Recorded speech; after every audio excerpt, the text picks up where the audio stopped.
Good afternoon. You are in time for the Lunchtime News. A very warm welcome to the broadcast. My name is Irene Muchuma.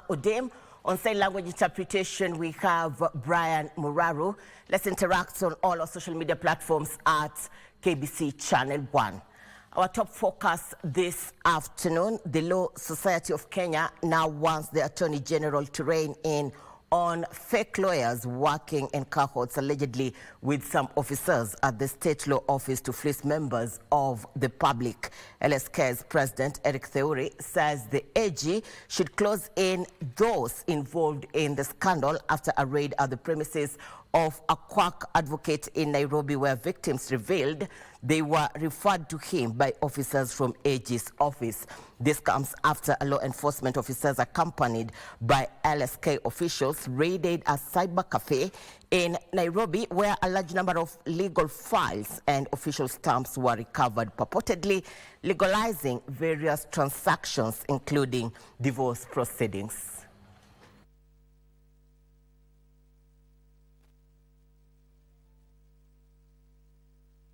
And we want to call on the Chief Justice to listen to what the lawyers are telling you.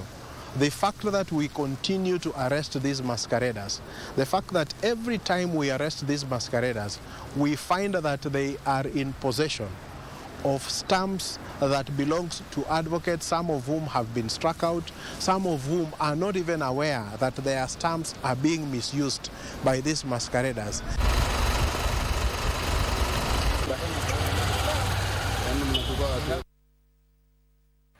All right, private security companies hired by higher education institutions are being vetted today, and earlier on there was a forum on the same. Let's listen in to what happened during that time.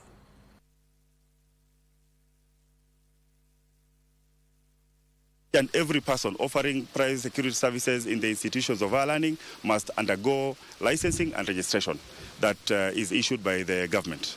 What is so unique in that vetting? We want to ensure that the people who are employed to provide security in our institutions of higher learning have the capability, have the knowledge to undertake safety and security protocols within our institutions of higher learning. We don't want a situation where our institutions of higher learning either hire incompetent personnel or people who have a history of criminality. Yeah, so that is basically why we're here today. How do you say also about the issue of identification? Yes. That any institution that you have not complied with that is going to be fined 1 million. Can you give us more emphasis on that? No, so the private security regulations number 13 of 2016 provides for mandatory security vetting, mandatory training, and mandatory registration and licensing. Now, in the absence of that, the law provides for penalties. In the event you are a corporate person or you are an individual, then there are certain penalties that will follow that. That includes a fine or imprisonment, or in some cases even both.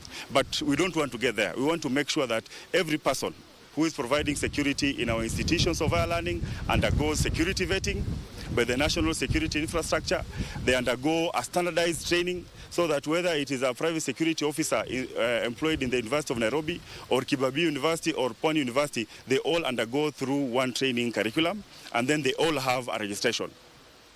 I heard you say that in the next 2 weeks, this policy should be implemented. My colleague Adan Ibrahim is on that bit. Be sure to catch up a comprehensive news item on the same in our subsequent bulletins. To security concerns, 3 people have been killed in separate incidents following bandit attacks along the Kerio Valley belt in Baringo County. A 59-year-old man is reported to have lost his life while herding his livestock in Yatta. 2 other people died in Liter area of Marakwet East, and a known number of livestock stolen. A section of political leaders in Tiaty, Baringo County have condemned the killing of 3 people in suspected bandit attacks. According to the leaders, this brings to 10 the total number of lives lost owing to bandit-related incidents. Hata sisi sasa tunaamka na tunataka tuingie pale katika sehemu zetu pale mpaka ya Baringo North na Tiati, na tuone hawa wachi ni kina nani. The leaders want the government to change tactic in the fight against banditry and enhance security in Baringo.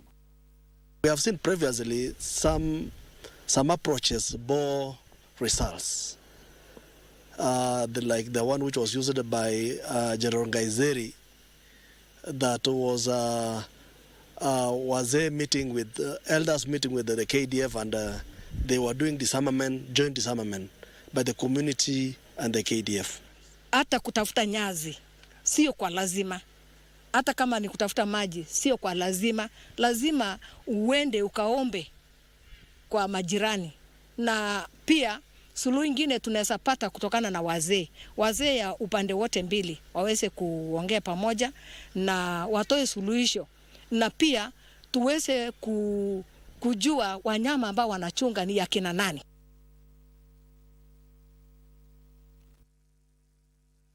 Isiolo Local's Chief Magistrate Lucy Mutai has hailed the impact of the Alternative Justice Systems AJS in the resolution of disputes. Mutai says the backlog of cases and the number of matters being filed at the court has considerably reduced, therefore averting congestion at the correctional facility.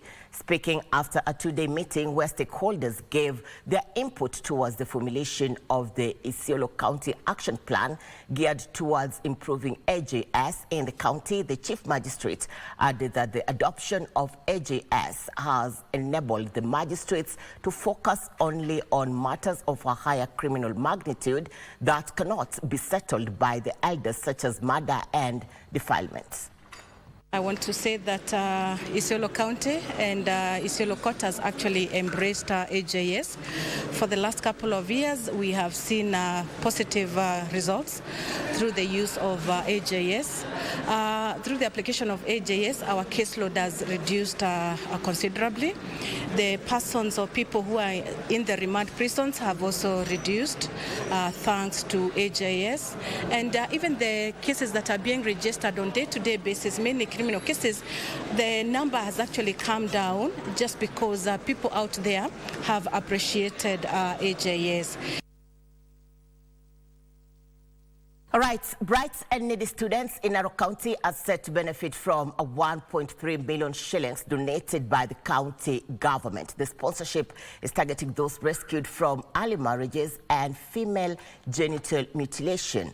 Speaking while commissioning a 6 million shillings administration block at Olashapani Secondary School, Narok County Governor Patrick Olentutu lauded the institution management for accommodating girls who are rescued from retrogressive cultural practices even without paying school fees.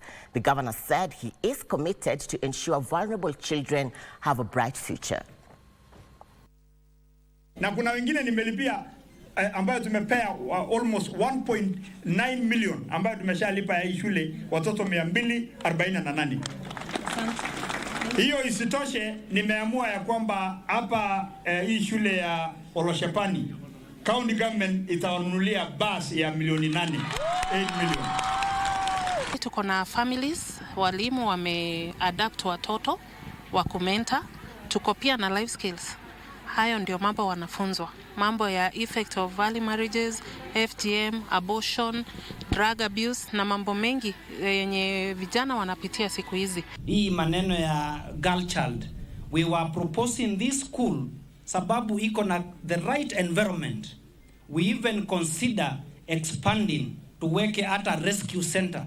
Ndio wale wasichana ambaye wako kwa taabu, wale tunawatoa kwa wazee, wanakuja hapa wanaingishwa katika masomo na hawa wanafunzi ambaye wako hapa.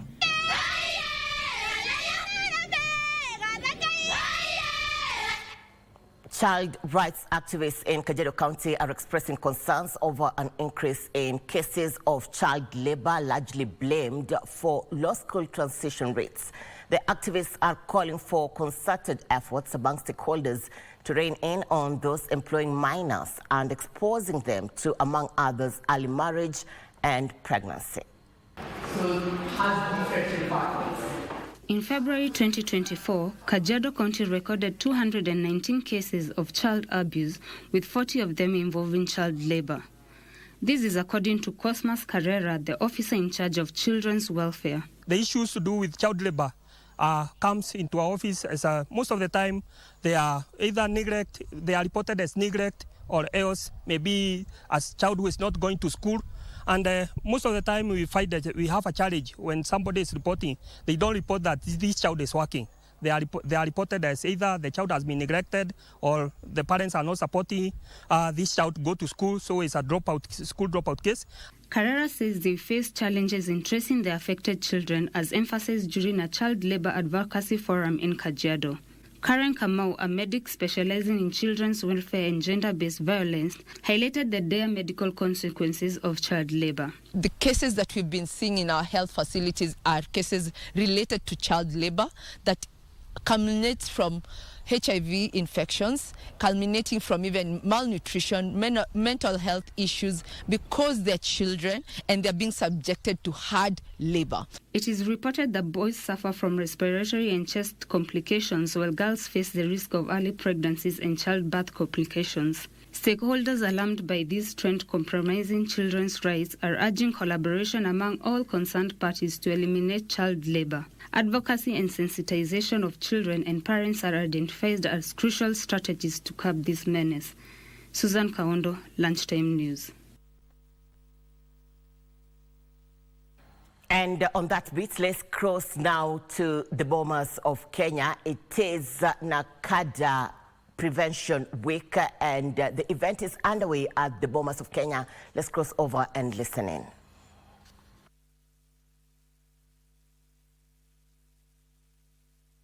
Yeah, right. So, you ready? Just tell us when you're ready. All right. My name is Dr. Stephen Mairori. I'm the chair Nakada board. And this week we've been having the National Substance Use Prevention Week. We do believe that prevention is better than cure. And from our statistics that were done in 2022, we realized that while the number of those who use drug and alcohol significant, a percentage, we have many that don't use. And so we want to celebrate those who have not used drugs and alcohol. And so this week is just to celebrate them, but also those who have probably used and have come out of it. And they are sober, and so we want to celebrate their stories as well and share those stories so that they can encourage those who are probably struggling right now. So that's why we are here today, to just recognize and thank those who've been able to resist the temptation of alcohol and drug use, but also those who have been able to come out. And so the message to Kenyans is, again, the simple word we always say: prevention.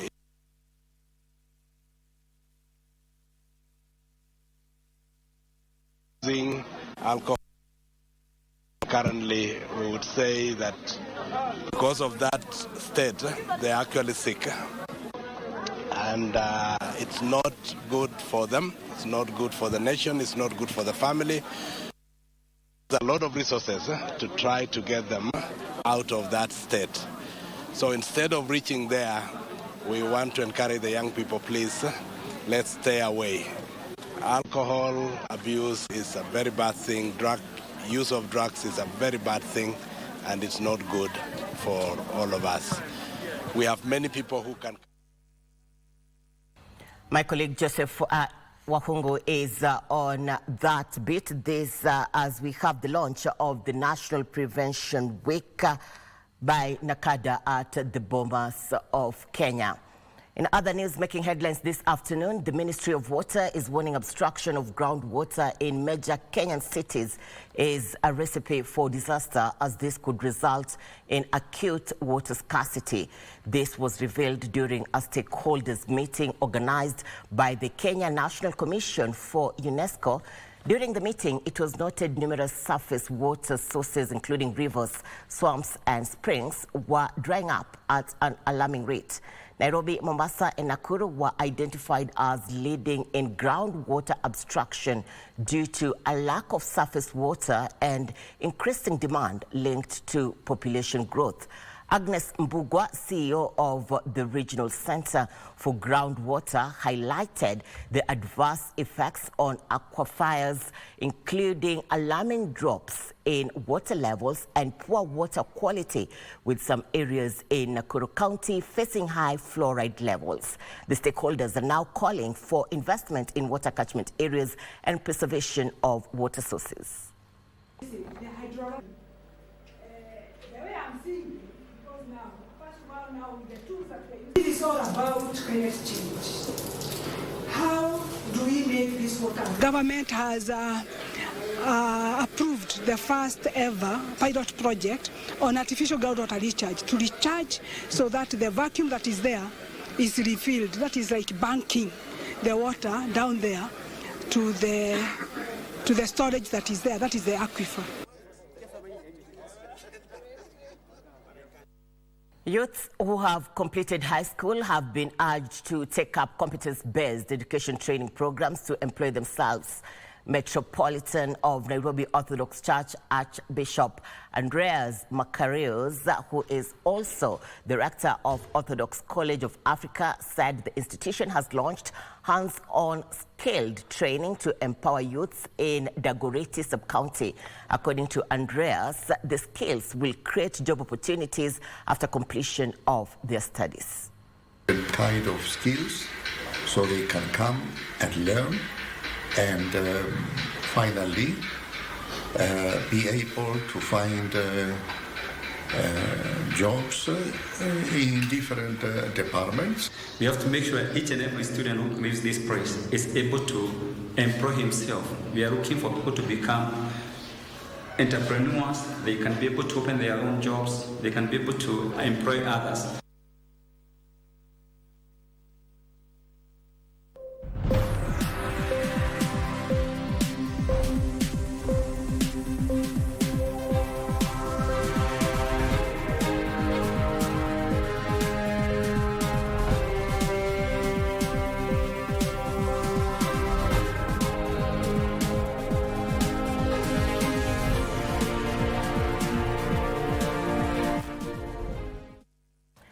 All right, time for business news. How much do you understand on insurance for agriculture? We have an expert already in studio with us. We'll be getting into that in a bit. But first, let's look at the stories making headlines in the world of business this afternoon. Adoption of indigenous crops could be a solution to poor crop yields as a result of unpredictable weather patterns, changing pests and emerging diseases. CARE International and the Swiss-based Global Alliance for Improved Nutrition have teamed up with the community-based organizations and women groups to promote production of indigenous vegetables as an alternative source of income and nutritious foodstuffs for rural households in the county of Nakuru. Kenya is endowed with diverse vegetable species that includes over 200 African indigenous vegetables, most of which have been ignored as vital policies have been focusing on 3 exotic vegetables comprising cabbage, sukuma wiki, and spinach. This has narrowed their dietary diversity and denied producers of traditional foods market. This has prompted CARE International, Swiss-based Global Alliance for Improved Nutrition, community-based organizations, and women groups to launch an initiative aimed at promoting indigenous vegetables for income and enhanced nutrition. So we have introduced here farming of Africa leafy vegetables. Okay, so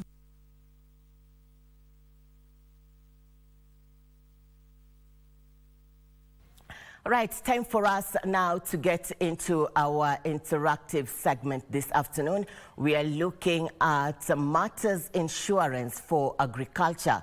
On set with us is an expert in this field. Let's start by introducing yourself. Thank you, Irene. My name is Kinoti Frederick. I'm the one in charge of agriculture insurance underwriting at CIC Insurance Group. let's understand what is insurance for agriculture. Okay, this is a topic I think we need to expound more, because people might hear about other insurances, but they may not know about insurance for agriculture. Agriculture insurance, just like another insurance product, is a product that basically cushions farmers when they are hit by calamities. And this means calamities like weather-related perils, diseases, or even uncontrollable pests. We have not got so much information on this type of insurance. Where do we have the gaps in this? This product is a product that came into existence in late 2007 to 2008. And, you know, basically the population in this country has some negativity towards insurance because of maybe their past experiences. And therefore, when agriculture insurance came into play, it became a hard sell to our farmers. But we have put in measures through other stakeholders and also the government intervention to make sure that farmers also get insured, so that they also get cushioned when they're hit by calamities.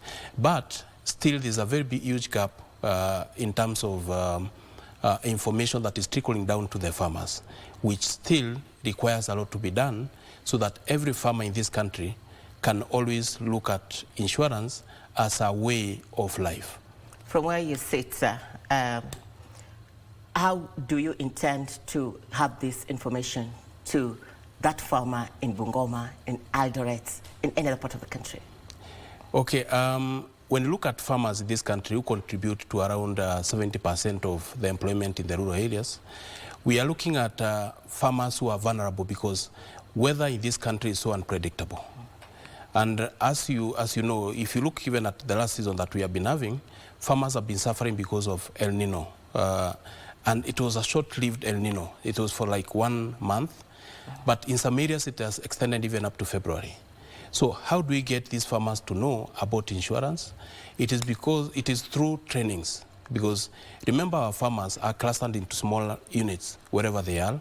Whether they are doing maize, you find that farmers have their own units where they get trained by different partners. So through these partners, we need to have partnerships that will help this information get down there to the smallest holder that we have in. For example, you talked about Bungoma. So we need this farmer to know that insurance exists, and therefore we need to code this message into a language that is understandable by them, because people say that insurance language is a bit hard for them. So we need these farmers to know in their local languages. And therefore what is required is collaboration between partners so that we can get every farmer in this country to know what insurance is all about and how they get help from this insurance. So as at CIC, where I work, remember CIC is a cooperative-based insurance company, where we have close to 30 branches now in the country. And you find our way of working is that we work more through the cooperatives. And remember, cooperatives are in every county in this country. So you find that we have farmers who are doing coffee, and they have their own coffee cooperatives. We have farmers who are doing dairy farming, they have their own cooperatives. So we trickle down this information through the cooperatives. First by holding meetings through the cooperative movement, and then the smaller units where the farmers, the members of the cooperative are, then are trained so that they can also get this information to them. And through that, we have seen so many farmers getting interested into insuring. Now the challenge comes where, yes, I want to insure, but do I have the purchasing power?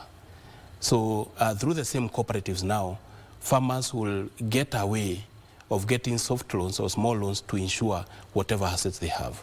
So it's something that requires a lot of collaboration and partnerships with other players in the sector. Talking about parties in power, we have the government, we have the members of parliament. Yes. Do you think there are policies that they need to put at the fore to enhance this information to farmers? Yes, I may say, Irene, since 2014, the government put their hand into helping the penetration of insurance, especially agriculture insurance in this country. And we saw there was a lot of effort from the World Bank and also other key players like banks to help the small farmer, mwananchi, down there to get insured. And one of the things that they did is that they put in a subsidy program whereby, because of affordability, farmers were running away from insurance. Now, what the government is doing that for every farmer who is growing a staple crop like maize, if you insure 1 acre and maybe the premium is 3,000 shillings, what the government is doing is that they are paying for you 50%. And then the farmer pays the other 50%. That way, they are making it affordable to the farmer. But with time, they need to teach the farmer that, yes, the government is putting subsidy now, but it cannot be there forever. So the farmer will have to embrace that within some timelines, then they are able to pay these premiums by themselves. So there's a lot of effort that is being done by the government. There's also a lot of effort that is done by the private sector, because some of them are even going ahead to come up with products that are cheaper to the farmer in terms of index insurances. Because the traditional insurance that we offer is usually very expensive to administer. Therefore, you find that most of the farmers will say that instead of putting money for insurance aside, then we buy another extra bag of fertilizer. So because of that, we have come up with innovative ways. And you find a lot of farmers are taking up index insurances. That is like the rainfall index. You're only covering whether there is rainfall or no rainfall through the satellite. We have also seen instances where farmers are also doing a soil moisture index, where you monitor this from the office. You don't have to go to the farmer. The traditional way, you have to go to the farmer, and therefore all this cost of going to the farmer, doing your own verifications, you have to pass it down to the farmer in terms of premium. In other words, you're saying Yes. you're doing farming the digital way. Yes. You've talked about the subsidy program. Yes. When we come back, I would like you to tell us what percentage of farmers have benefited from this program and what they think should be done to improve the program. Okay. You're watching KBC, the Lunchtime News. We are taking a breather. When we'll be back, we'll be discussing more on insurance for agriculture. Stay with us.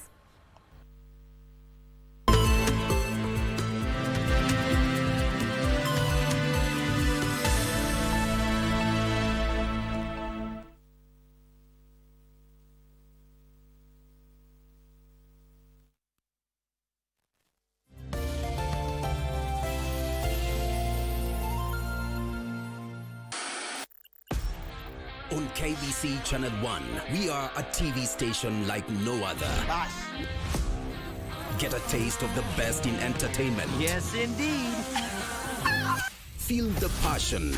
Will you promise me? I swear that you will never lose me. I can't get married to you. I'm sure you knew about it. That's why you're making fun of me. Experience the drama. Get out. Who is the man in this one? And the laughter. Hii wigi umevaa kichwani. Sio wakati tulikuwa tunapishwa tunapewa mheshimiwa.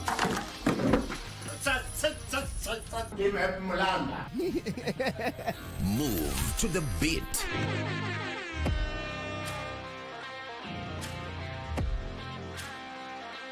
We are live from Broadcasting House. And get informed on the latest happenings. KBC Channel 1.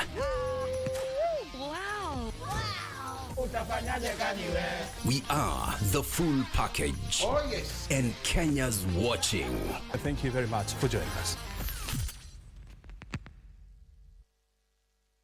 Wiki hii kwenye Mkulima tutakita kambi katika nyumba hii ya cricket na kujifunza haya. People should farm and eat them because they taste good. The second thing is that they are very nutritious. Yeah? High protein. Tunasema crickets wako na protein mara 2 ya fish, mara 2 ya omena, mara 2 ya chicken, mara 3 ya beef. Usikose kujiunga nasi Jumapili saa 9:30 hapa KBC Channel 1 kwa mseto kamili wa kilimo.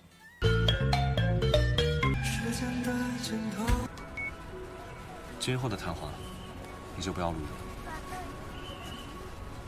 首先很遗憾，你应该有个大新闻。大新闻？什么大新闻？物理学从来就没有存在过将来也不会存在。对，梁冬的遗书里这么说的。明白。信仰崩塌，啊，那杨东呢？说实话，我不了解杨东。时间的尽头。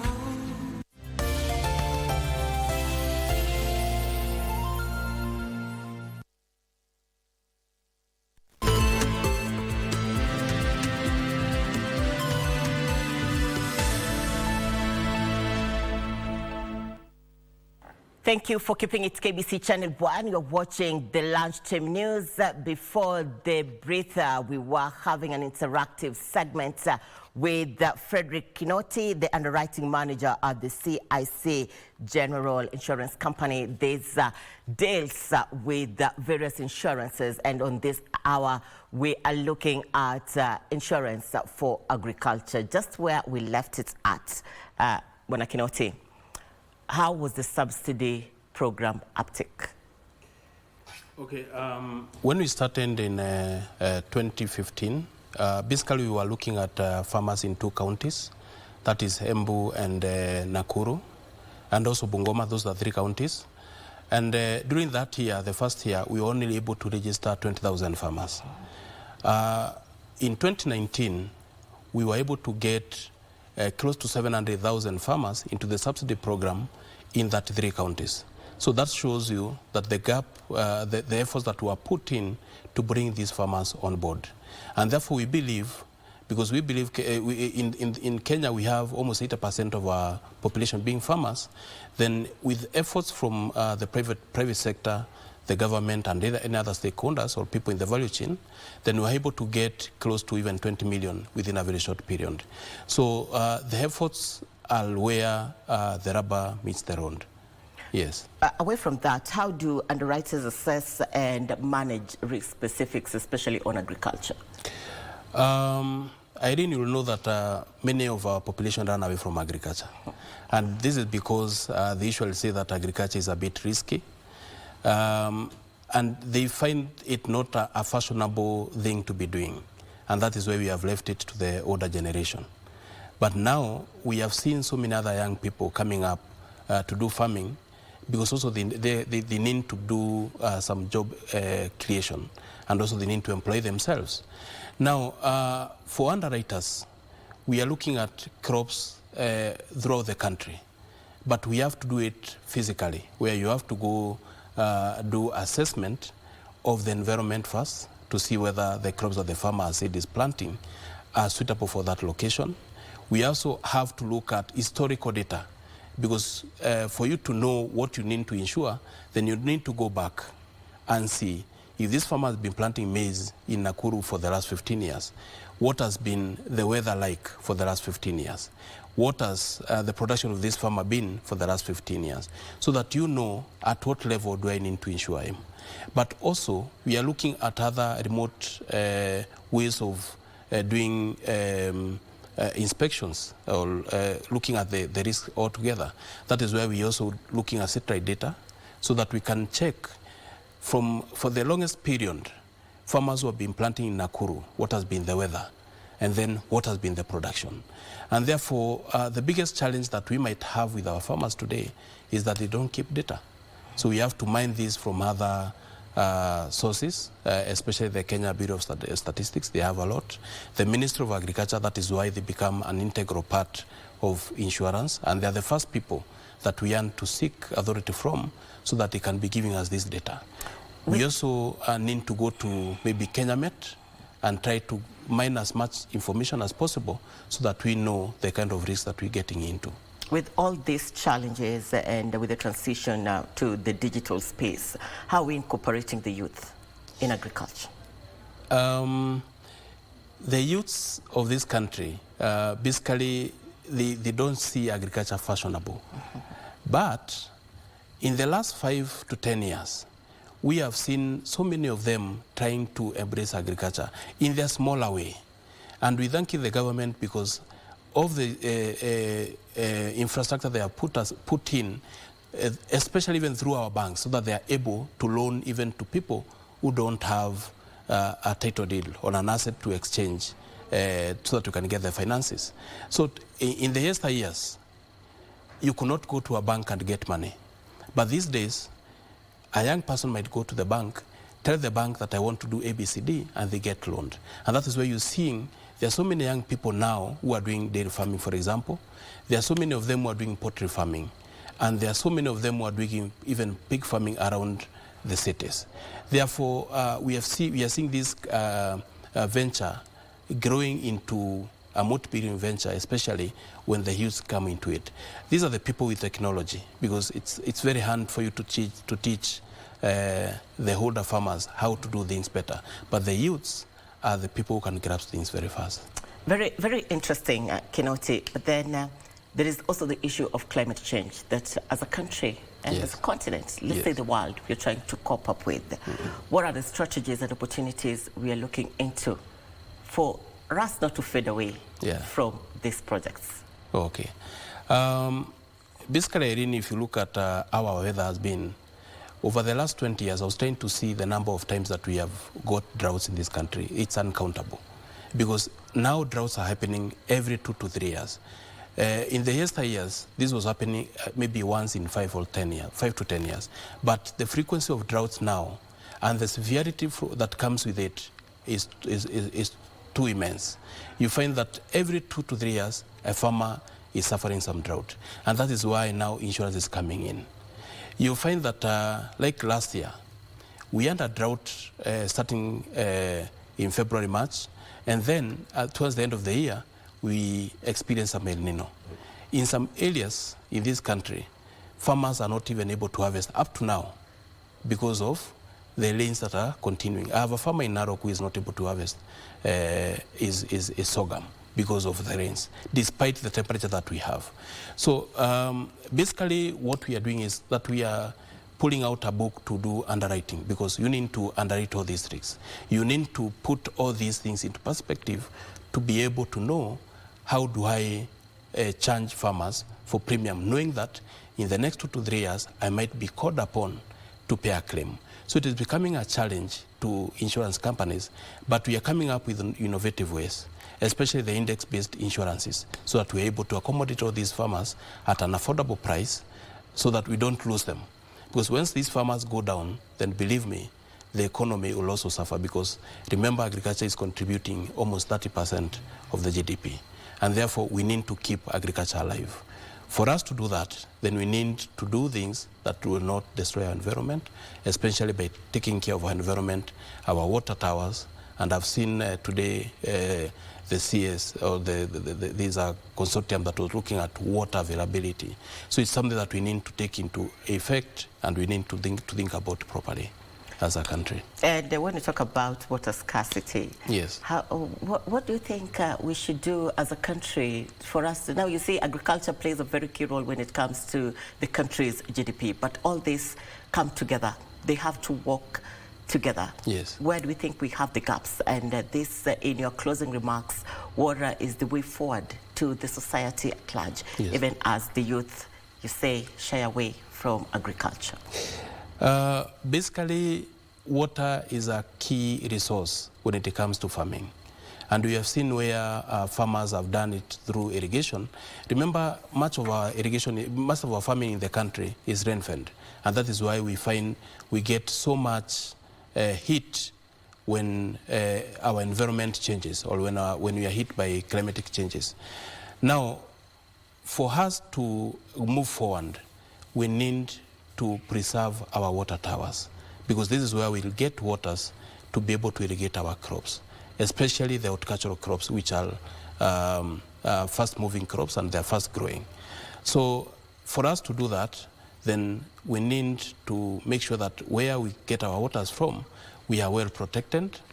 We also need to preserve rainfall water by doing good water harvesting mechanisms, which will help us preserve water to use in our irrigation. So I would think that's something that the government has started, and we have seen in the previous maybe 1 or 2 years, we have seen so many people come up with water harvesting mechanisms where we are doing sand dunes, where we are doing shallow boreholes to keep water to harvest. We go to Narok now, there's a lot of water that is lying in pools so that the animals can feed or can use this water during the drought season. So that is something that we need to continue doing so that as eventually we'll have enough water to irrigate and also to use for our livestock keeping. Just before I let you go, are we on track as a country, even as we try as much as we can to produce our own food? Yes, I will say we are on track because looking at what we have now, farmers are getting fertilizer on time. Farmers are able now to afford some of the chemicals. Though the economy is banned, we have seen farmers diversify to other crops that are resistant to drought. We have seen farmers diversify also to grow crops commercially. We're moving away from subsistence farming. We are farming for our own families. Now we have seen even as farmers with a small acreage, they are trying to do something so that they can also be able to sell at the end of the season. So despite the challenges that we have, farmers have to keep on farming. And we're also seeing that the land-skilled farmers that we have in this country are also doing a lot of diversification on the crops that they are farming. They're also doing now the traditional crops that we are moved away from.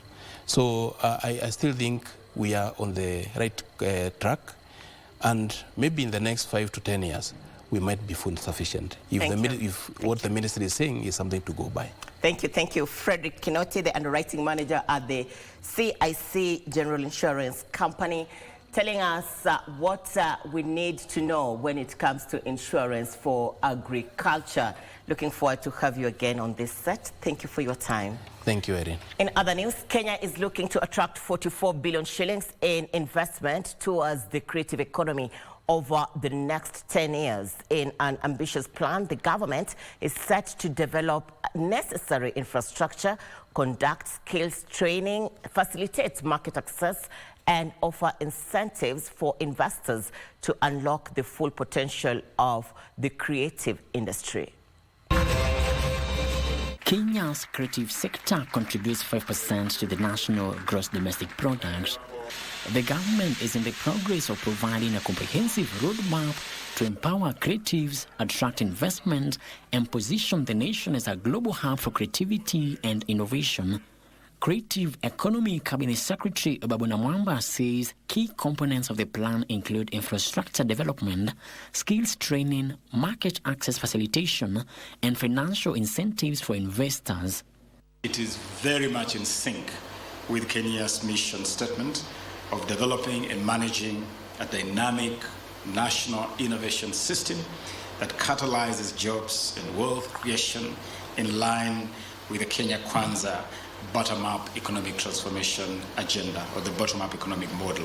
Namwamba emphasized the pivotal role of the creative economy in driving sustainable development and job creation. Infrastructure, and we believe that transforming this infrastructure into innovation hubs will answer to the challenge of accessibility and inclusivity across the country in this respect. Industry players believe the collaboration between government and partners signals a new era of partnership and collective action aimed at advancing the creative economy.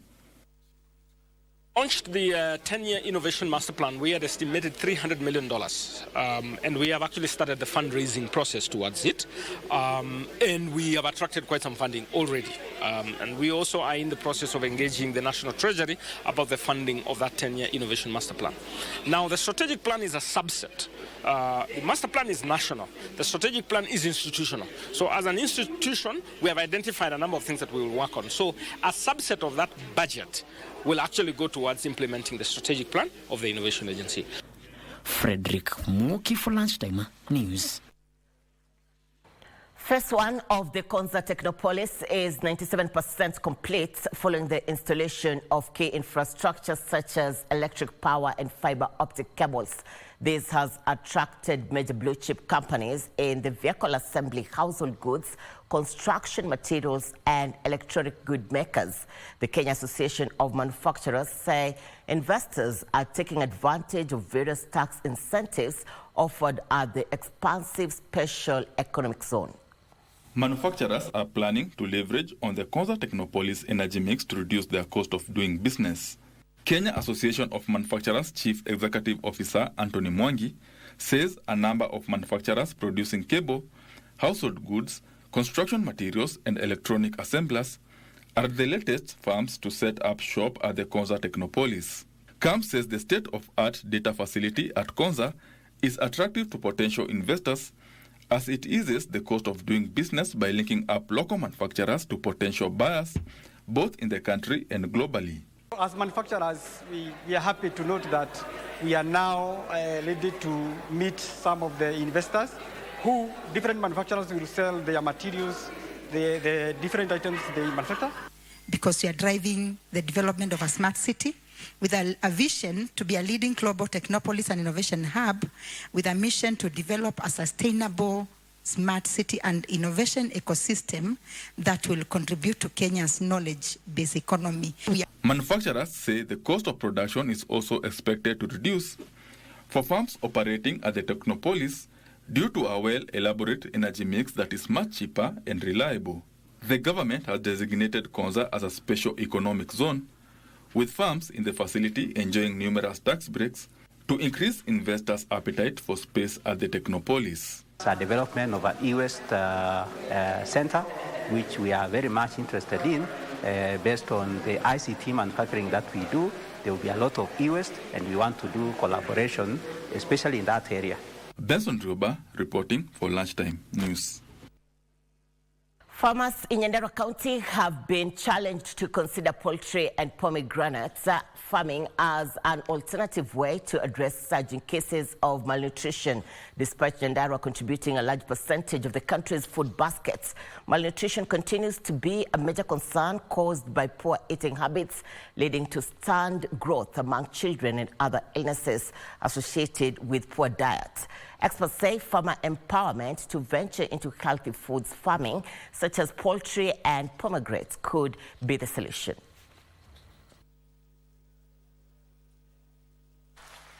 We are starting with the first one as the biggest. And the reason for stunting is because of our nutrition, specifically matters protein.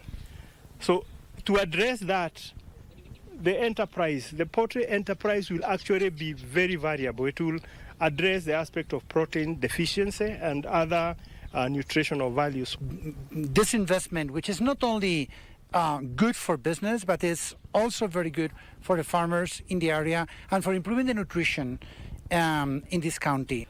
Poultry is very good because it's very adaptive and it can support the farmers to create resilience to climate change. It will also respond to the challenges of malnutrition, and we know these two counties experience very high rates of malnutrition, so making a contribution there, as well as creating opportunities for alternative livelihood.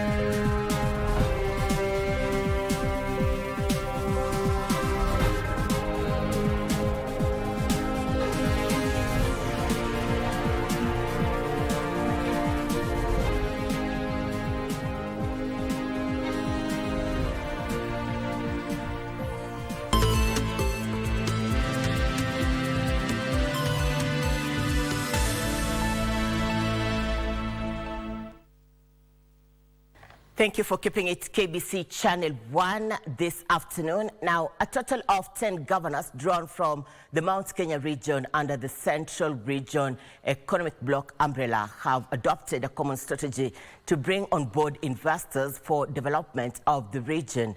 Speaking in Nairobi during a meeting with a section of foreign investors, the governor said the region, which boasts of agriculture, health, infrastructure, minerals and high population, has a great impact on the country's economy, hence the need for investors. The forum, organized in partnership with the Office of the Deputy President Rigathi Gachagua, highlighted the potential of each county and how they will benefit.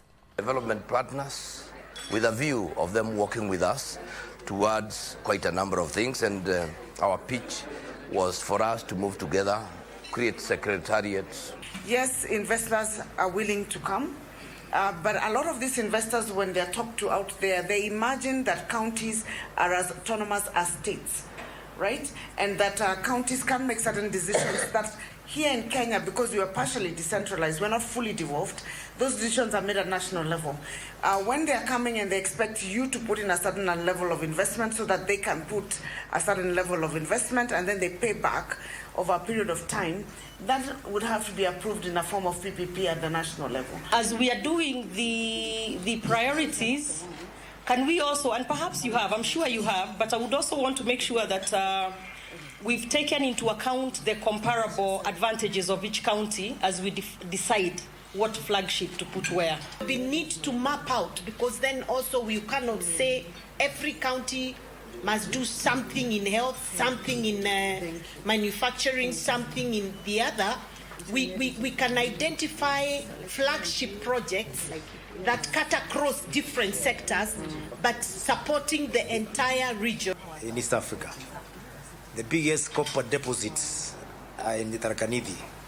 Embu has discovered Colton. That belt go all the way to Tharaka Nithi. Lithium is in plenty, and looking at where we are moving with the cars that are going to be using e-energy or batteries or green energy, that is our future. To say that very proudly, and we have had a lot of engagement, especially of A total of 430 early childhood development education teachers in Mandera County have so far been recruited by the administration in a move to address the challenges of the teachers' shortage. Speaking when he addressed the county assembly on the status of the county, Mandera Governor Mohamed Khalif said the number of teachers now stands at 847, serving 342 centers, and that the county is on course to alleviating teachers' crisis. He, however, underscored the need for intensified security to end internship conflicts for the stability of the county. Our commitment to education is further demonstrated by ensuring the availability of instructional materials for vocational training centers. It is time we all act and stop this madness and barbaric act of using weapons against each other and joining hands in completely stopping these clashes. I call upon our communities and leaders to jealously guide peace and coexistence among the people of Mandera, as we all have this county. The national government, through the CDF, has kicked off construction of a state-of-the-art modern market worth 50 million shillings in Tinganga Market in the county of Kiambu. Traders in the area lauded the move, saying they will now do business at ease and in a conducive environment.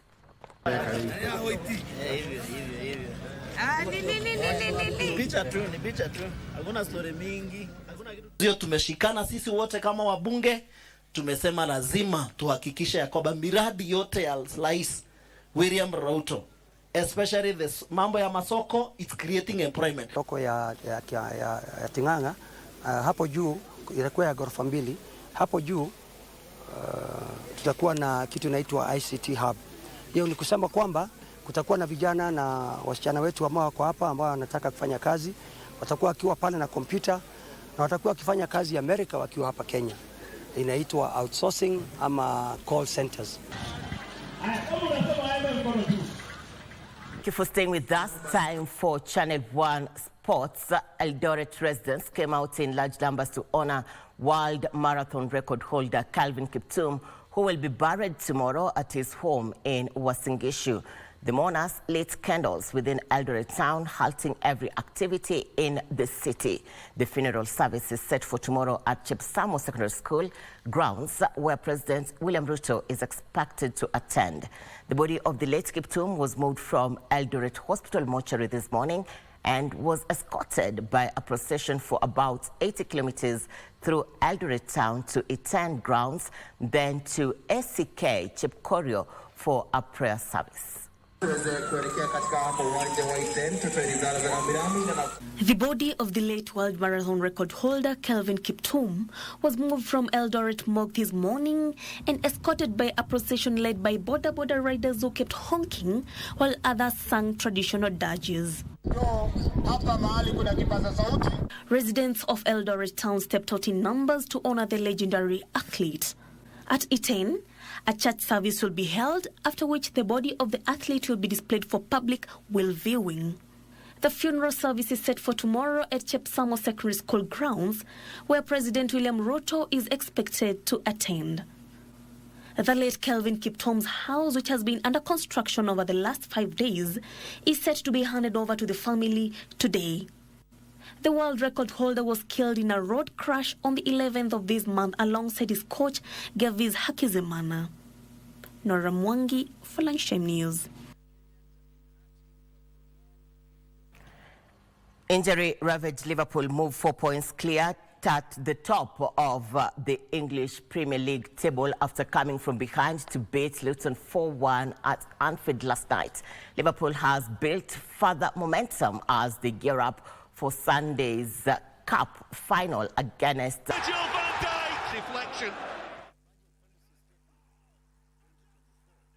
Some few minutes to the top of the hour. Thank you for your time. This marks the end of Channel 1 Lunchtime News. For more details on ad items and many more, do log on to www.kbc.co.ke. My name is